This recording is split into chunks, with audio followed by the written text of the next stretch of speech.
ये कहानी क्या है जरा ध्यान से सुनिएगा, और उसमें मैं सारी चीजें कवर कर दूंगा। और उस कहानी में एक सच्चाई भी है जो आप लोगों को आज सुननी पड़ेगी। ये कहानी शुरू होती है पिछले साल एक रिजल्ट आया जेई का। रिजल्ट आया, जो टॉप 100 स्टूडेंट थे उन्होंने अपने डिजायर्ड कॉलेज भरा, उनको वो कॉलेज मिल गया, आईआईटी। पहला दिन है, क्लास में सब टॉपर्स बैठे हुए हैं। प्रोफेसर आया, प्रोफेसर ने कहा, सबसे पहले आईआईटी के बारे में बताया कि आप एक टॉप इंस्टीट्यूट में आ चुके हैं और इसके बाद आपको जिंदगी में पीछे मुड़ के देखने की जरूरत नहीं है। तो उन्होंने अपना आईआईटी का इंट्रोडक्शन दिया। उसके बाद बच्चों से इंट्रोडक्शन लेना शुरू किया। अब आप ध्यान से सुनिएगा। प्रोफेसर ने पहले बच्चे को बोला, tell me about yourself, who are you, where are you from. उस पहले बच्चे ने क्या जवाब दिया पता है?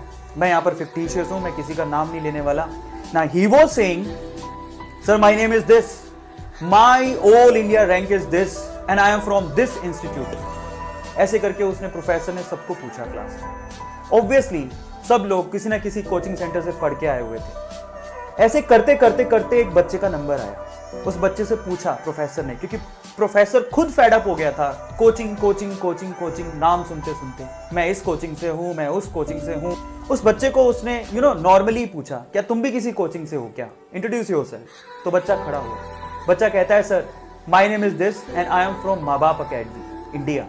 एंड प्रोफेसर वाज लाफिंग, वो हंसने लगा। कहता है, ये माँ बाप अकेडमी क्या है, मैंने तो पहली बार सुना है। कि सर वही जो सबके पास होती है, उन्होंने ध्यान नहीं दिया, मैंने उसको इस्तेमाल किया। माँ बाप अकेडमी, मेरे माँ बाप, मेरे पापा ने मुझे पूरा सपोर्ट किया, मेरी मम्मा ने मुझे पूरा सपोर्ट किया, मैंने सेल्फ स्टडी की और मैं आज यहाँ पर पहुंच गया हूँ। तो प्रोफेसर उससे सवाल पूछता है कि तुमने फिर कोचिंग सेंटर ज्वाइन क्यों नहीं किया?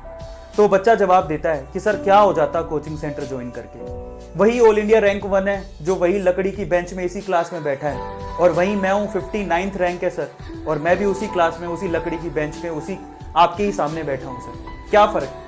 हाँ, फर्क सिर्फ इतना है कि वो 2-2.5 लाख रुपए खर्च करके बैठा है और मैं अपने माँ बाप के 2-2.5 लाख रुपए बचा के बैठा हूँ सर। सो प्रोफेसर उसकी बात को सुन के हैरान रह गया। वो प्रोफेसर से रहा नहीं गया।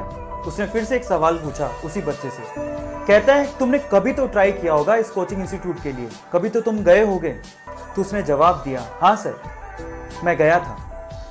मेरे स्कूल वाले जो टीचर थे वो मेरे घर आए, मेरे पापा से मिले और उनको बोलते हैं कि आपका बच्चा बहुत होनहार है, इसके लिए कुछ करो, इसको किसी इंस्टीट्यूट में दाखिला दिलाओ, ये निकल जाएगा। पर मेरे पापा के पास इतने पैसे नहीं थे, तो उन्होंने अपना घर बेचकर थोड़े बहुत पैसों का जुगाड़ किया, थोड़े बहुत पैसे इकट्ठे किए और मुझे लेकर गए इस कोचिंग सेंटर में। मैं नाम नहीं ले रहा हूँ, लेकर गए इस कोचिंग सेंटर में।